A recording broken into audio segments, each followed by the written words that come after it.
On the eve of the wedding, my name on the invitation was crossed out and replaced with the name of my husband's white moonlight. He held me and chuckled lightly, "Don't be angry. If it weren't for my company waiting for your father's investment, the one I should marry is her." I calmly dialed a phone number. "Dad, withdraw the investment. By the way, inform the father of Ryan next door that his son can come to marry me tomorrow." The smile on his face froze. In the presidential suite of the top hotel, the light from the crystal chandelier poured down coldly, illuminating the mess on the floor. The festive red invitations were torn to shreds, scattered on the expensive Persian carpet like a field of unmelted bloody snowflakes. The only relatively intact one lay at Evan's feet. On it, my name, Lynne, was brutally crossed out with a black marker, and next to it, in a font with boastful strokes, another name was written, Mira. Evan, my groom for tomorrow, was holding the woman who crossed out my name in his arms. He lowered his head, coaxing her in a gentle tone I had never seen before. "All right, Mira, don't cry. It's just an invitation. For you, not to mention crossing out her name, even changing the entire wedding to yours, so what?" Mira sobbed in his arms, her shoulders shrugging, but not a single tear fell. She lifted her misty eyes, looking at me over Evan's shoulder, her voice carrying just the right amount of grievance and apology. "Sister Lynne, I'm sorry. I just couldn't hold back when I saw the invitation wasn't in my name. I love Evan too much. I'm not angry." I spoke, my voice calm like a pool of stagnant water. I just looked at Evan. This man I was about to entrust my life to was now gazing affectionately at another woman with those eyes that had once made countless promises to me. He even spared a glance at me, his mouth curved in reassurance, more like charity. "Lynne, don't be angry. Mira is just childish." He tightened his arm around Mira, his tone light, yet like a poisoned knife precisely stabbing into the softest part of my heart. "If it weren't for my company recently having cash flow issues, waiting for your father's investment to bail it out, the one I should marry is her." This sentence sentenced me and my self-righteous love to death. I wore a pair of heavy black-framed glasses, with no makeup, my home clothes washed to a faded white, looking like a harmless, even somewhat rustic girl next door. This was the disguise I had maintained for 3 years. I thought that by shedding the halo of the Lynne Group air and appearing in the simplest form, I could exchange for a sincere relationship free of interests. Tonight was the moment to reveal the answer to this 3-year test of human nature. The answer was a failure. I nodded in understanding. Then, under Evan and Mira's stunned gazes, I picked up my phone. I calmly dialed a number and pressed speaker. The call connected quickly, and my father's steady voice came through. "Lynne, it's so late, haven't you slept yet?" "Dad." My tone showed no fluctuation. "Withdraw the investment in Evan's family." There was a second of silence on the other end, followed by my father's unquestioning reply, "Okay." I continued, "By the way, inform the father of Ryan next door that his son can come to marry me tomorrow." "Got it." My father's voice even carried an imperceptible hint of amusement. "I'll arrange it right away." I hung up the phone and placed it on the glossy coffee table, making a crisp light sound. The air in the entire suite seemed to freeze at that moment. The smug, contemptuous, reassuring smile on Evan's face stiffened inch by inch, cracked, and finally turned into a blank. Mira in his arms also forgot to continue her performance, her mouth slightly open, obviously not reacting. "Lynne, what did you say?" Evan's voice was somewhat dry, as if doubting he had heard wrong. He let go of Mira, took 2 steps toward me, and the blank on his face was quickly filled with anger and disdain. "Have you made enough fuss? This kind of joke isn't funny at all." He thought I was sulking and talking nonsense.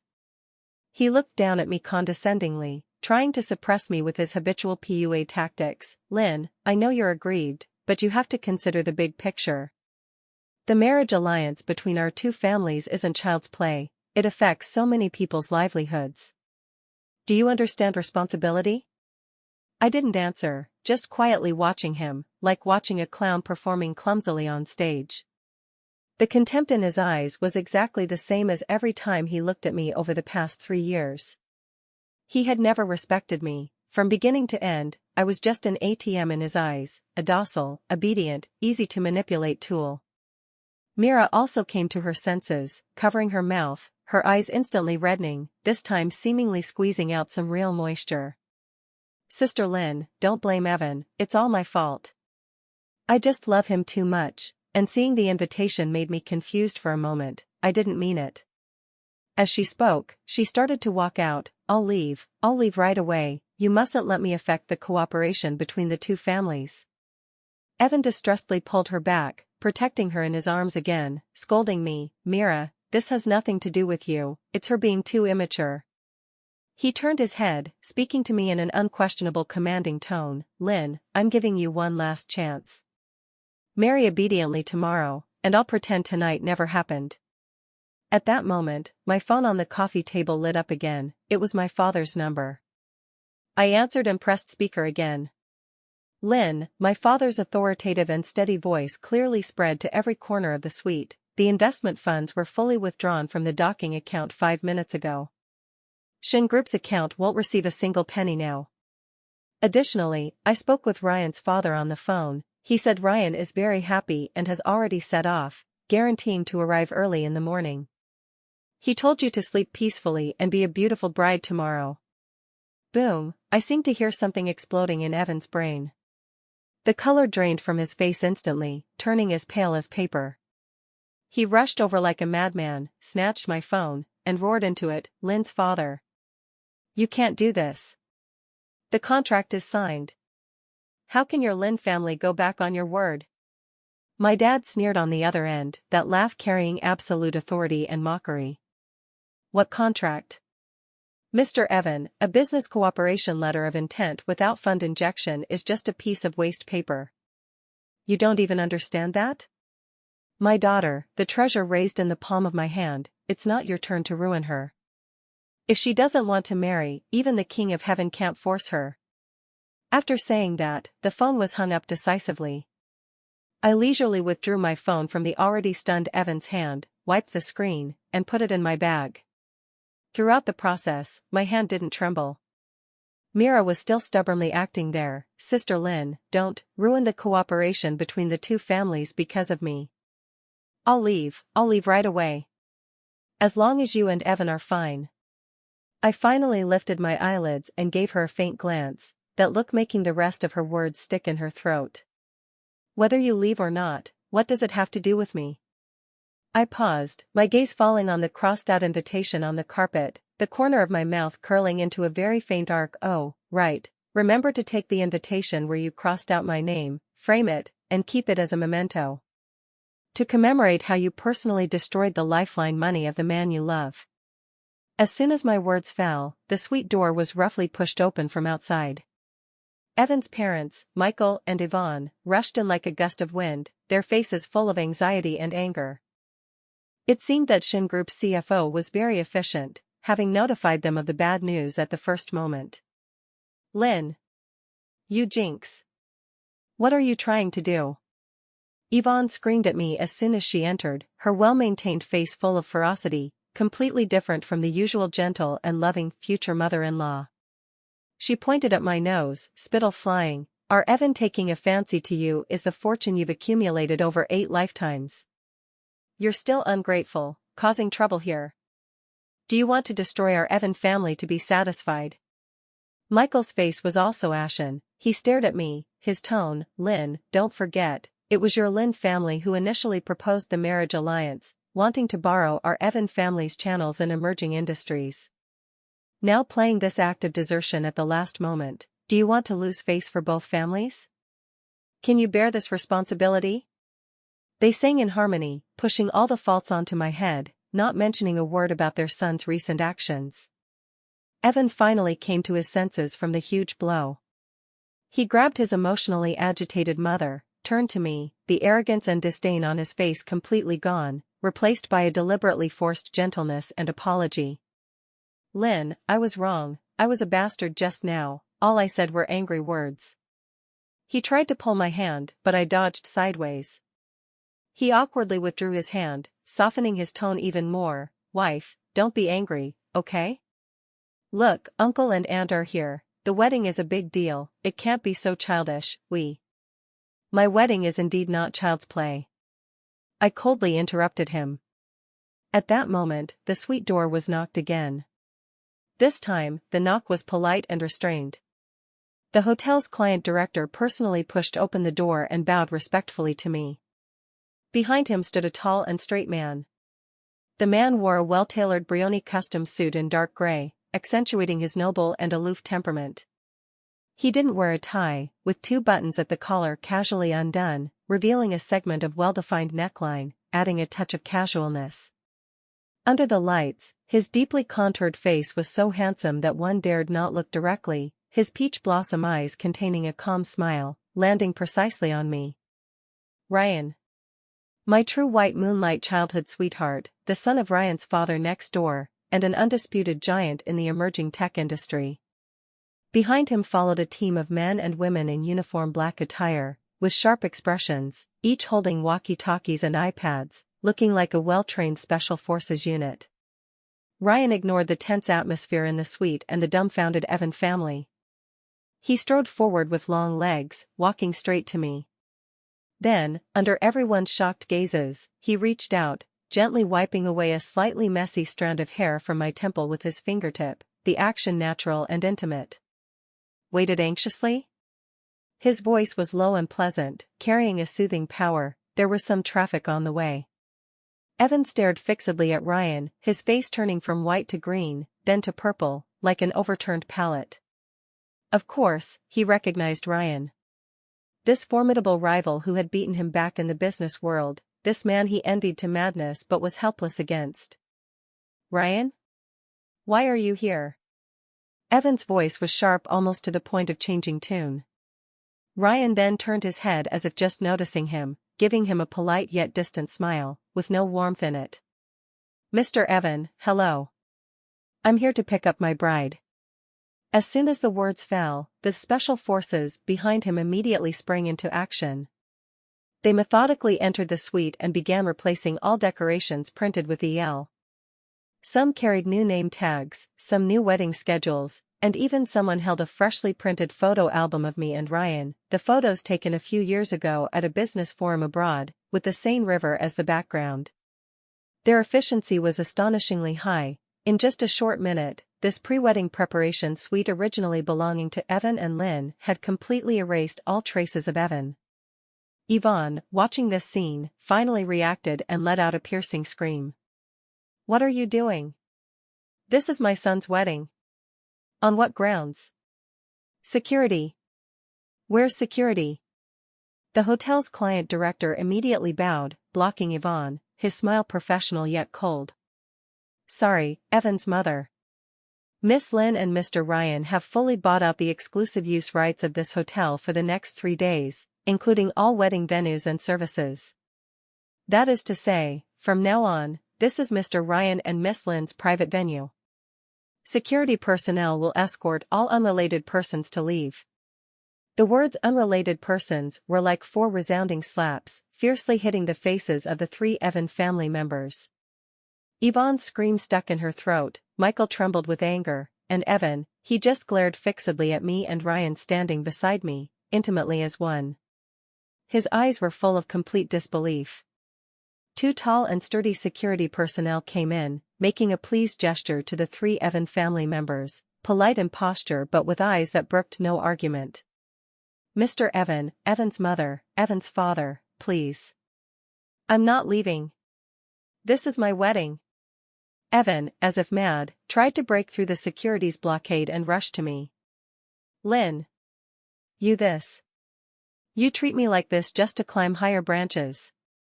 He struggled, his eyes blood-red glaring at me and Ryan, roaring my name and various obscenities from his mouth, like a beast driven to desperation. Yvonne also slumped to the ground, starting to throw a tantrum. Where is justice? What sin did our Evan family commit to marry such a venomous woman? Calling off the wedding. This is forcing us to death. Mira continued her tragic heroine act, tearfully supporting Evan, choking to the growing crowd of guests and hotel staff who came upon hearing the noise. It's all my fault, all my fault. Sister Lynne must hate Evan because of me. She still loves Evan in her heart, just blinded by jealousy. Her words successfully guided public opinion. Some uninformed guests began whispering, looking at me with eyes full of contempt and disdain. So the bride changed her mind at the last minute. Look at that man, referring to Ryan, indeed more imposing than Mr. Evan, no wonder. This Miss Lynne is too fickle, changing grooms on the wedding eve, really shameful. Poor Mr. Evan, wearing such a big green hat. The noisy discussions, Evan's mad roars, Yvonne's wailing cries, intertwined into an absurd and ear-piercing symphony. And I stood at the center of this storm.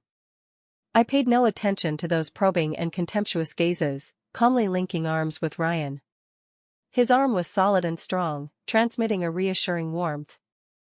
I turned, and together with him, walked toward our ceremony hall, completely isolating the farce behind us. "Are you okay?" Ryan's low voice sounded in my ear. I turned my head, giving him the first genuine smile of the night, though faint. "It's just cleaning up some garbage, how could it not be good?" He looked at me, his gentle eyes carrying distress. "That's good." The wedding site had been quickly transformed by Ryan's team. The huge LED screen played photos of us from childhood to adulthood, from me with pigtails being carried on his back, to standing side by side at business summits around the world later on. All logos, name tags, table cards were changed to RL. The guests sat below, with varied expressions: shock, curiosity, gossip. Just 1 second before the wedding march started, my phone vibrated. It was a news push, with a glaring and vicious title. "Shocking scandal at Tycoon Wedding, Lynne heiress dumps bankrupt fiancé on-site for wealthier prospect." The accompanying images were extremely cunning. One was the back view of me and Ryan standing side by side like a perfect couple. The other was Evan being firmly held by 2 security guards, his face contorted in embarrassment. The strong contrast was highly inflammatory.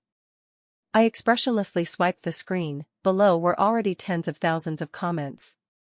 "This Lynne is so disgusting? Kicking him away as soon as Evan's family is down? Heartaches for Evan, double betrayed by fiancé and good brother," they thought. "That Mira is so pitiful, seems like Evan's white moonlight childhood sweetheart. This Lynne is the third party intervening, now climbing a new high branch. Boycott Lynne Group. Such an untrustworthy enterprise." The public opinion war had quietly started, and it was coming fiercely. Ryan standing beside me also saw it, a barely noticeable coldness flashing in his eyes. "Do you need me to handle it now?" He meant using his PR team to suppress these negative news. I shook my head, reached out to turn off the phone screen. "No need." I lifted my head, looking toward the end of the red carpet where my father stood, giving me an encouraging smile. I said to Ryan, "Let the bullets fly a little longer. The higher they jump now, the harder they'll fall." The wedding march solemnly sounded. Linking arms with my father, I walked step by step toward Ryan in the center of the red carpet. Under all the guests' gazes of blessing or suspicion, Ryan and I exchanged rings and bowed to each other. I knew this was not just a wedding. It was more a declaration of war. I, Lynne, from today on, no longer disguise myself. The wedding ended in a weird atmosphere. News of me and Ryan spread like a virus overnight across the entire internet. Early the next morning, my image as a gold-digging, heartless, fickle villainess had been spread across the entire web through countless marketing accounts and trolls. And Evan was shaped into a tragic hero abandoned by both capital and love. Mira was that sacred white moonlight who silently endured and never abandoned for love. Shin Group's stock, due to the sudden withdrawal of Lynne family's investment, hit the limit down at opening. Evan struck while the iron was hot, accepting an exclusive video interview from a financial media. In the video, he wore a wrinkled shirt, with heavy dark circles under his eyes, messy hair, looking utterly haggard. Facing the camera, he wept. "I don't blame Lynne, really, I don't blame her." He choked, his voice hoarse, full of brokenness. "She has the right to pursue a better life. It's my incompetence, my inability to protect our home, our love. I just hope she can be happy." No matter who she chooses, as long as she's happy, I'm satisfied. After saying that, he covered his face, his shoulders shaking violently, as if bearing immense pain. This performance was worthy of an Oscar. Below the video, comments of sympathy and support for him exploded instantly. Cried, "Mr. Evan is too affectionate. That Lynne doesn't deserve him at all. Mr. Evan, we support you. Rise again, make that gold digger regret." He still felt it wasn't enough. At the end of the interview, he affectionately called out to the camera, "Lynne, I know you were just confused for a moment, blinded by that Ryan. It's okay, I'm still waiting for you in the same place. No matter when, as long as you turn back, I'm here." This operation directly placed him on the moral high ground, while I was nailed to the pillar of shame. At the same time, my father's phone was almost blown up. Countless so-called old family friends and friends called, overtly and covertly advising him. "Lynne's father, how can children's marriage be so willful?" Although Evan's family has temporary difficulties, the foundation is still there. Exactly, ruining decades of friendship and business layout between two families for a daughter's momentary temper. It's not worth it. Heard your daughter got together with that Ryan? Lynne's father, I have to remind you, that Ryan, young but ruthless in methods, Lynne is so innocent, don't let her be deceived. Every sentence was for your own good, every word was pressure. And I, at this moment, was sitting with Ryan on the open terrace of a suburban manor, leisurely having afternoon tea. Warm sunlight filtered through the huge parasol, casting dappled shadows. A breeze blew, bringing the fragrance of roses from the garden. Ryan placed a cut scone on my plate and added red tea for me. He swiped open the tablet, which showed Evan's earth-shaking affectionate interview. He glanced at it, the corner of his mouth curling in mockery. "Evan is quite good at acting, not going for an Oscar is a waste of talent." He raised his eyes to look at me, his gaze showing no worry, only pure analysis. Next step, they should hire trolls to start organized attacks on Lynne Group's reputation, spreading rumors of us being untrustworthy and treacherous, using public opinion and shareholder pressure to force your father to compromise. I put down the delicate bone china teacup, making a ding light sound. I reached out and removed the black-framed glasses I had worn for 3 whole years. These glasses had a very low prescription, more to conceal the sharpness in my eyes, making me look more docile and harmless. The moment the glasses were removed, my entire world became clear. My temperament also instantly changed from a gentle girl next door to sharp and penetrating, carrying an oppressive aura of long-held high position. I rubbed my slightly sore nose bridge pressed by the frame. He thinks my dad is my weakness. I looked at the distant green mountains, my voice cold but clear. But he doesn't know that I am the one truly in charge of Lynne Group. After saying that, I dialed my chief assistant Anna's phone. "Anna." "Here, President Lynne." The voice on the other end was capable and respectful. "Activate storm plan." "Yes." Anna's voice revealed excitement. "First step, notify our overseas trading team, mobilize all reserve funds, at any cost, acquire all circulating shares of Shin Group outside. I want absolute controlling interest before tomorrow's opening. Step 2, contact all the financial media outlets we cooperate with. In half an hour, I want to see an announcement on the front page of every platform, stating my position as Chief Executive Officer of the Strategic Investment Department of the Lynne Group, along with details of all the overseas mergers and acquisitions I have spearheaded over the past 5 years. Understood." I was about to hang up when Ryan opposite me suddenly raised his eyebrow at me, mouthing a few words. I understood and added to the phone, "Finally, by the way, release the news of our company, that is, Lynne Investment Department, reaching $100 billion level long-term strategic cooperation with Mr. Ryan's Chiron Technology. Ryan on the side picked up his coffee, raised his cup to me, his eyes showing appreciation and smile for a worthy opponent. After hanging up, I leaned back into the soft sofa, looking at the endless blue sky outside the window. I said to Ryan, "The game is just truly beginning now." Evan thought he was on the 5th level, strategizing and controlling the overall situation. But he didn't know that I had long been standing in the atmosphere, overlooking all his clumsy performances. Half an hour later, the internet experienced a violent shock comparable to a magnitude 8 earthquake. Lynne Group's official website, official Weibo, and all top 10 domestic financial media pushed to blockbuster news at the same time, the same minute.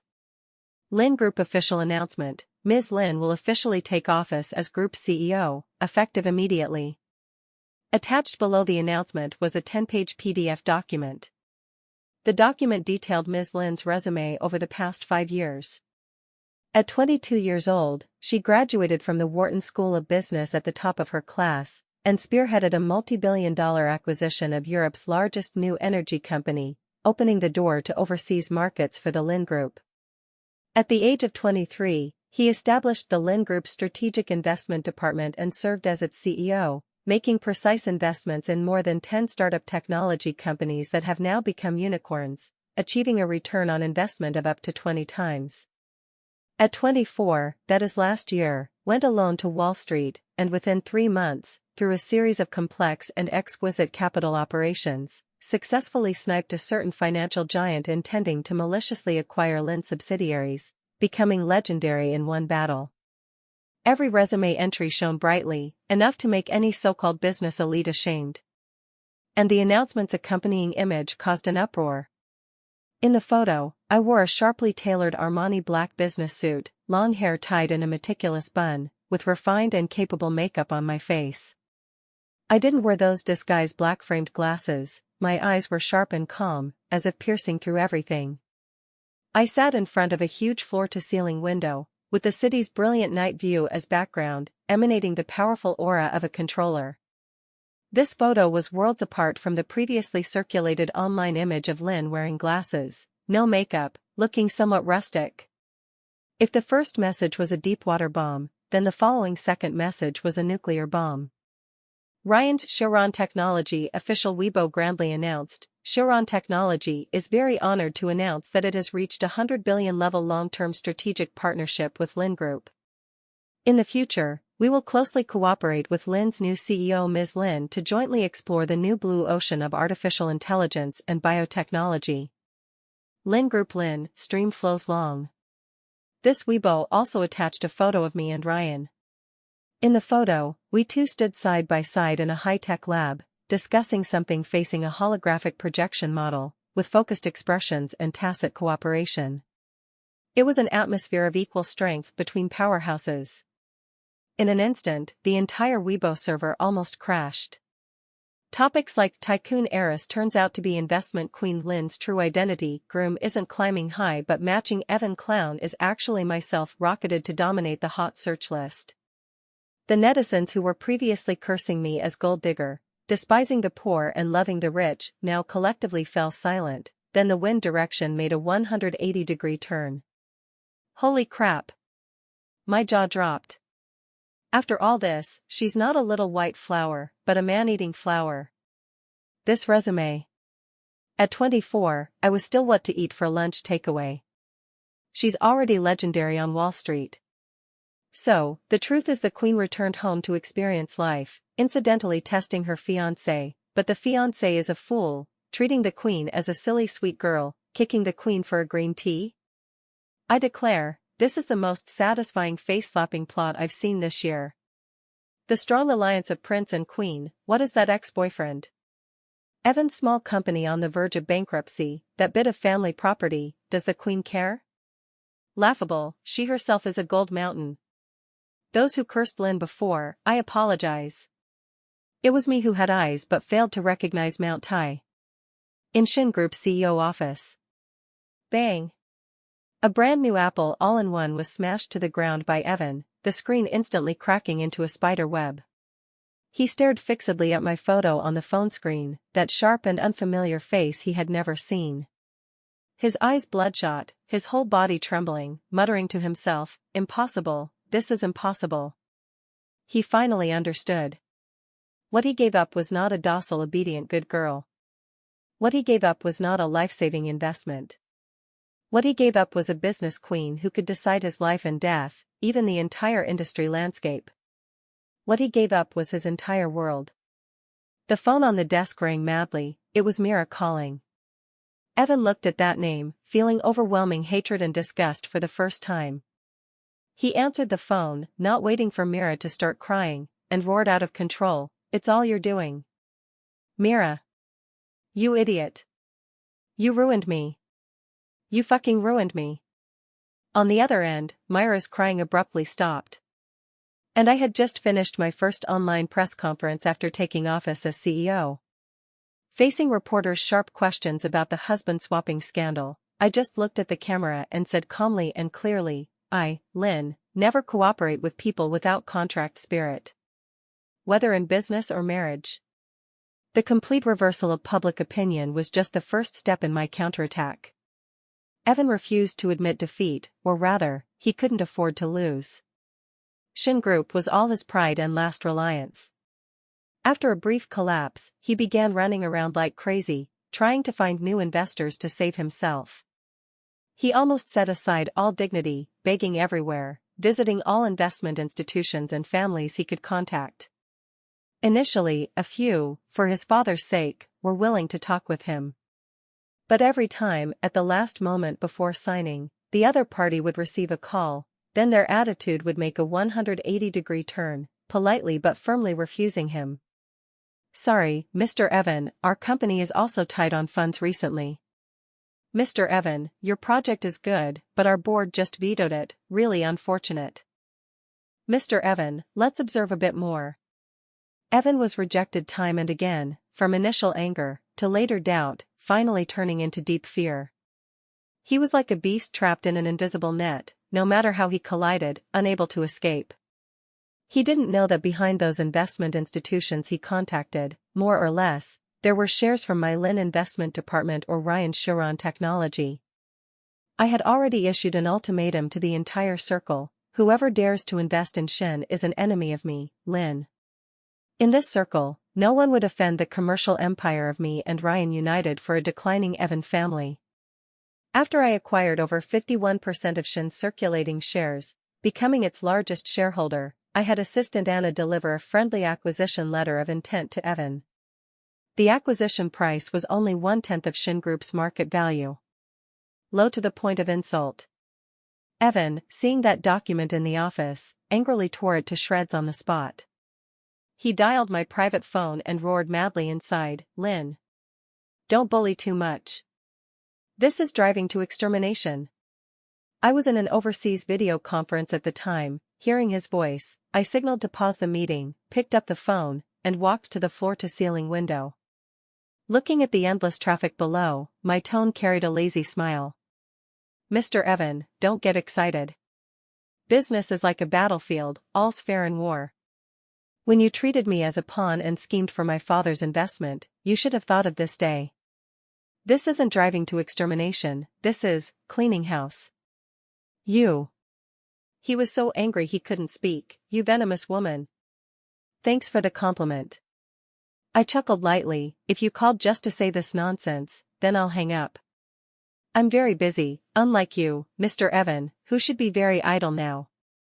After saying that, I decisively hung up. Not long after, Mira found her way downstairs to my company. She wore exquisite makeup, a white long dress, trying to play her pitiful White Lotus role again. But she couldn't even enter Lynne Group's gate, blocked outside by 2 tall security guards. Seeing my car drive out from the underground garage, she immediately rushed up like crazy, banging on my car window. "Lynne! Get out! Get out for me!" I told the driver to stop and lowered the window. She leaned on the window, her face full of jealousy and unwillingness, shouting at me, "Lynne! You won! You're amazing! You're rich! But so what? You'll never get Evan's love. The one he loves is me." At this point, she was still using that cheap love as a weapon. I removed my sunglasses, staring directly at her face twisted by jealousy, finding it somewhat ridiculous. "His love?" I said faintly, "that kind of cheap, wavering thing that needs others' charity to sustain. You keep it for yourself, use it slowly. Don't dirty my ground." After saying that, I raised the window and said to the driver, "Drive." The car sped away, leaving Mira in place, her face alternating between green and white. The final fatal blow came from Ryan. Chiron Technology, with irresistible high salaries and broader development platforms, poached the entire core technical team that Shin Group relied on for survival. This team was cultivated by Evan's family with nearly 10 years of effort. Losing the technical core, Shin Group completely became a worthless empty shell. Evan's family was thoroughly at the end of the road. Evan still clung desperately to the last straw, which was Mira. He probably thought that although his career was gone, at least he still had Mira's sharing wheel and true love. He blamed all his failures on my betrayal and suppression, while Mira was the only innocent, pure angel who always stayed by his side in this tragedy. This self-touching was truly ridiculous and pathetic. It was time to shatter his last bit of fantasy. I had Anna, through an absolutely secure anonymous channel, send a file to Evan's private email. It was an encrypted zip file. Inside was the truth about his white moonlight that I prepared for him. The zip file contained several video recordings and a bunch of scanned original design drafts. The time was 6 years ago. The place was a National University Industrial Design competition. I participated in that competition, and so did Mira. With my forward-thinking idea about smart home interaction system, I advanced all the way to the finals. But the night before submitting the final work in the finals, my laptop containing all design drafts and data was stolen in the library. I was anxious and frantic at the time, because time was tight, there was no way to redo it. In the end, I could only regretfully withdraw. And the champion of that competition was Mira. Her award-winning work was exactly my smart home interaction system. She just made some adjustments to make it less shocking and more in line with the technical level at the time. Evan fell in love at first sight with Mira during her champion speech at the award ceremony of that competition.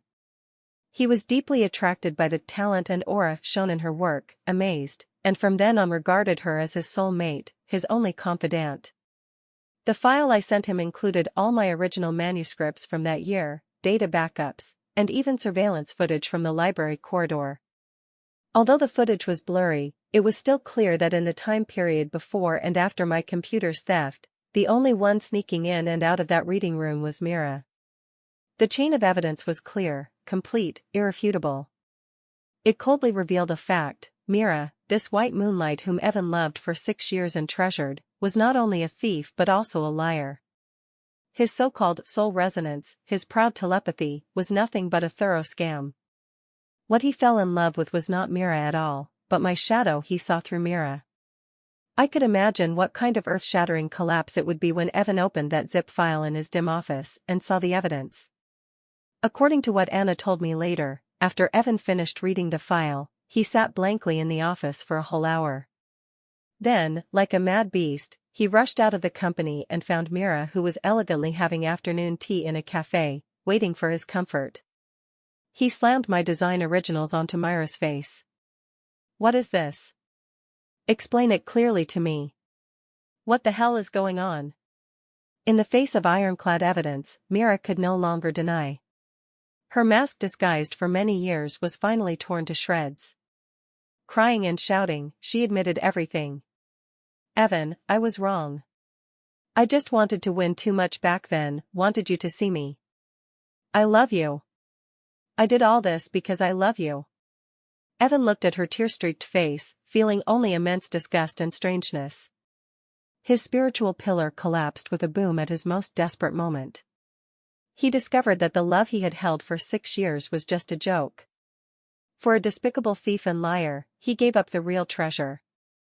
This matter was soon exposed by the media I arranged. Mira's act of stealing commercial ideas not only ruined her reputation but also faced serious legal prosecution. What awaited her was prison. Looking at Mira's ashen, desperate face on the news as she was taken away by police, my heart had no ripples. This wasn't called revenge. This was just a settlement of the past. It was what they owed me. Now, it was time to pay back. Evan's family's sky completely collapsed. Shin Group announced bankruptcy liquidation, most of the quality assets jointly acquired by me and Ryan's companies at extremely low prices. Michael couldn't withstand this double blow, suddenly had a cerebral hemorrhage, stroke and hospitalized, still lying in ICU. Yvonne turned white-haired overnight, every day besides caring for her husband in the hospital, was crying and cursing me and Mira. Evan's luxury houses, sports cars, everything was auctioned by the court to pay debts. From a pampered tycoon young master, overnight he became a penniless stray dog. He came to find me. As I expected. That day, I had just finished a 4-hour board meeting and walked out of Lynne Group building. It was late, lights just coming on. I spotted him at a glance. He stood under the plane tree opposite the building, wearing an obviously ill-fitting old suit, tie crooked, hair greasy against his forehead, beard stubbly, the whole person emaciated beyond recognition. He looked like a stray dog abandoned by the whole world.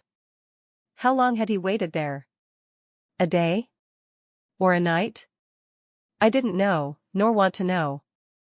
I walked straight to my car without glancing aside. Seeing me, he immediately rushed over desperately like seeing a lifesaver, crossing the traffic, almost hit by a car. He rushed in front of me, grabbing my wrist. His hand was cold and rough, gripping so hard it hurt a bit. Lynne. He spoke, his voice hoarse like sandpaper rubbing.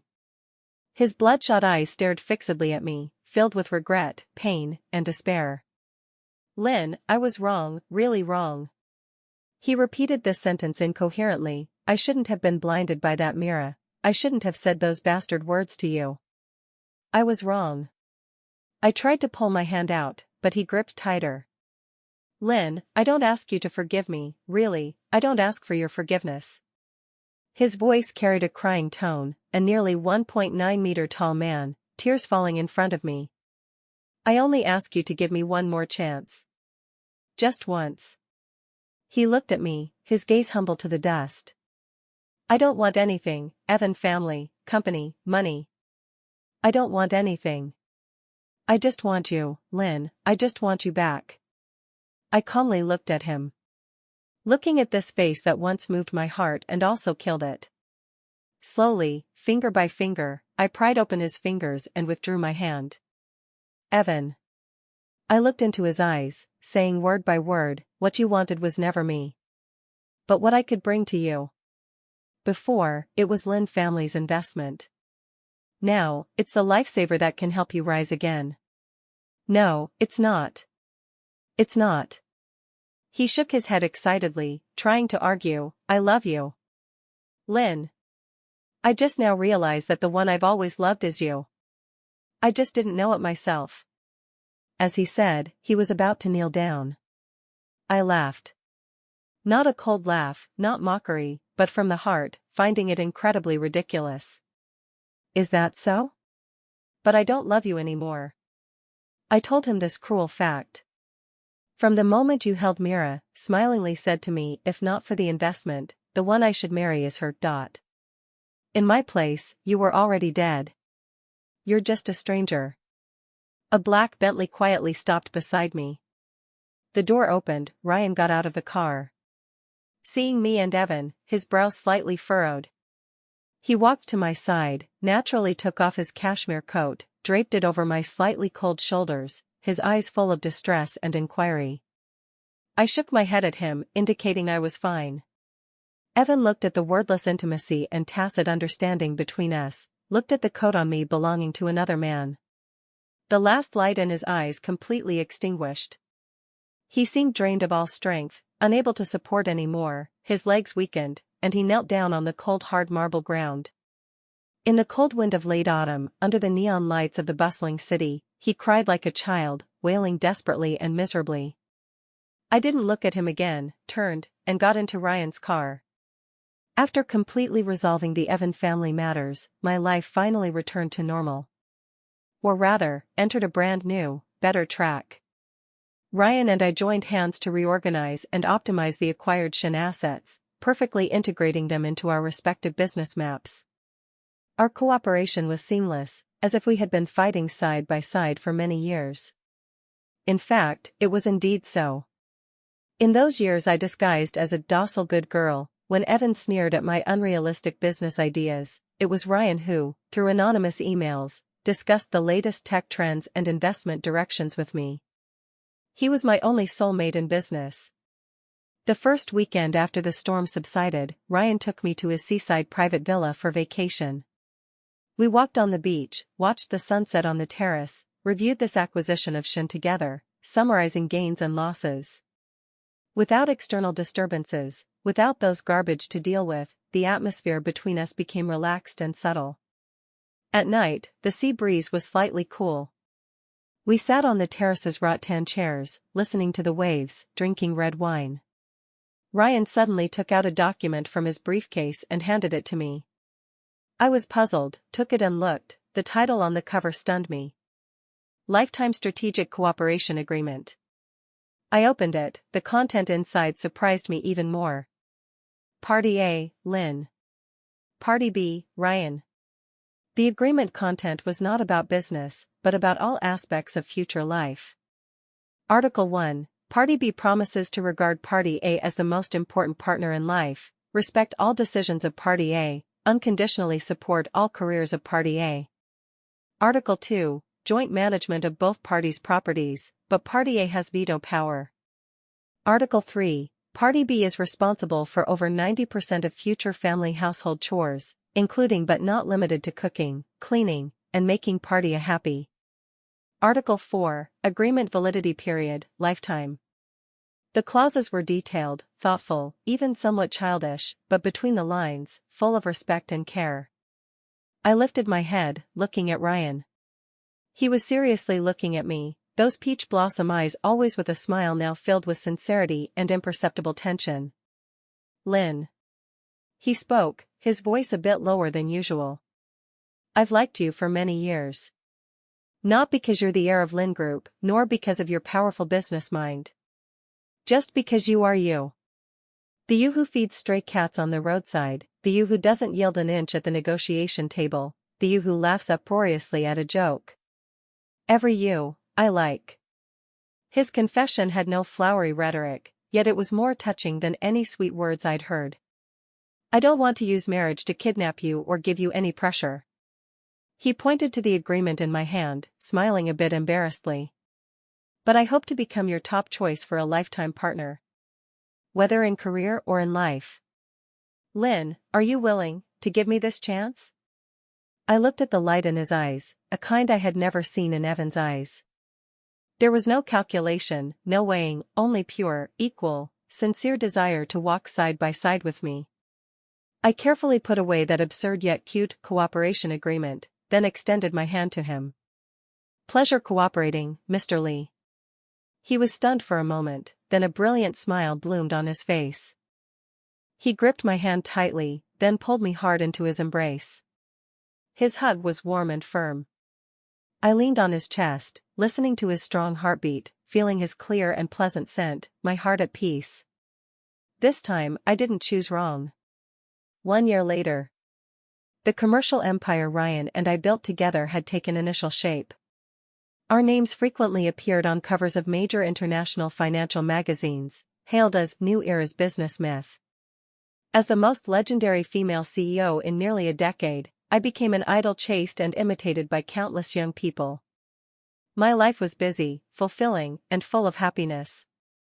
Ryan perfectly fulfilled his cooperation agreement, taking care of me meticulously. We were the most tacit comrades in business, and the most intimate lovers in life. That night, I needed to attend an important charity gala. Ryan personally drove me. The car drove to the most bustling intersection in the city center, stopping to wait for the red light. The gala time was still early. I boredly looked at the night view outside the window. Neon lights flashing, pedestrians coming and going, a scene of prosperity. At that moment, I glanced unintentionally and saw a familiar yet strange figure. Outside the window, it was drizzling. A man in yellow delivery uniform, riding an electric bike, stopped beside our car. He wasn't wearing a raincoat, soaked through by the heavy rain, hair wetly plastered to his forehead, looking utterly wretched.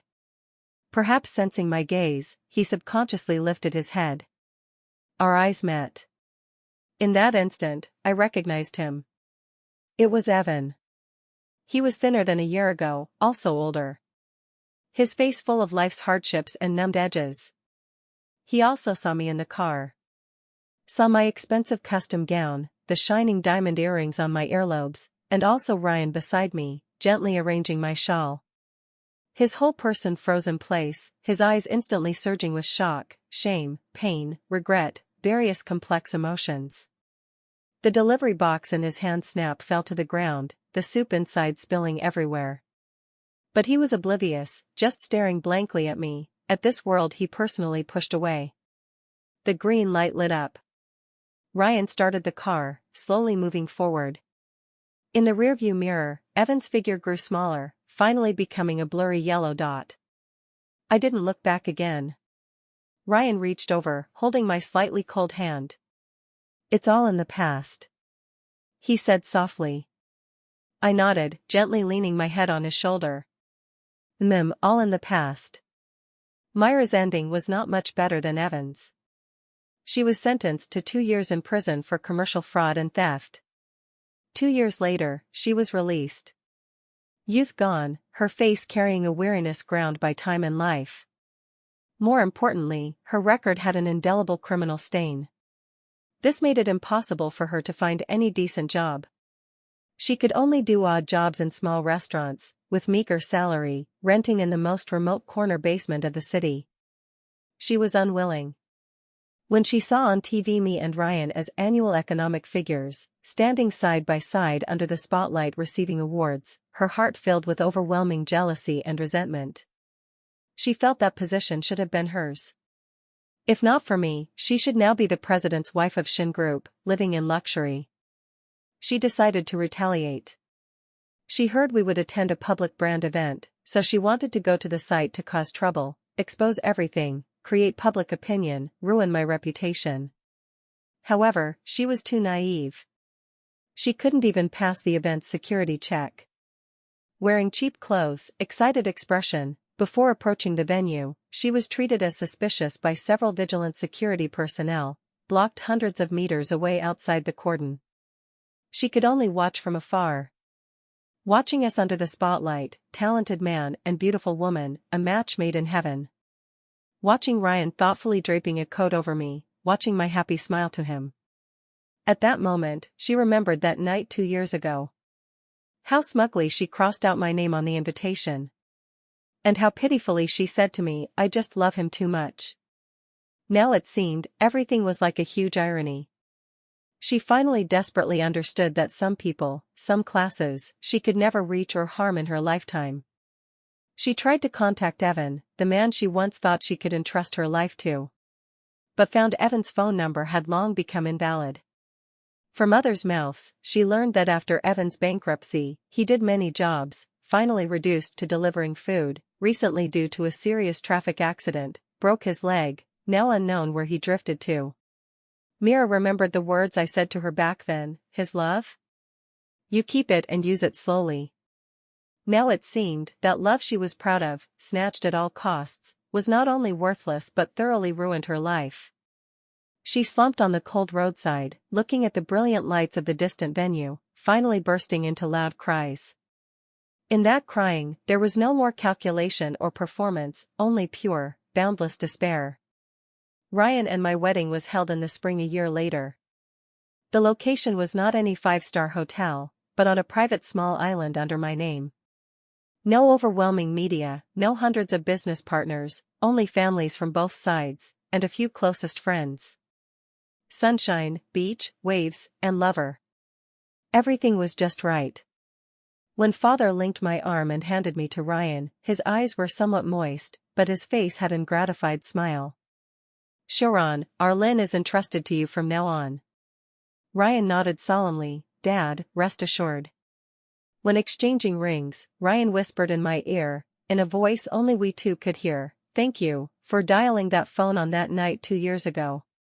I smiled back, "It should be. After all, my lifetime partner absolutely can't be substandard." We looked at each other and smiled, eyes full of recognition for each other and infinite expectations for the future. I recalled that humiliating night 2 years ago, recalled Evan's arrogant and contemptuous face.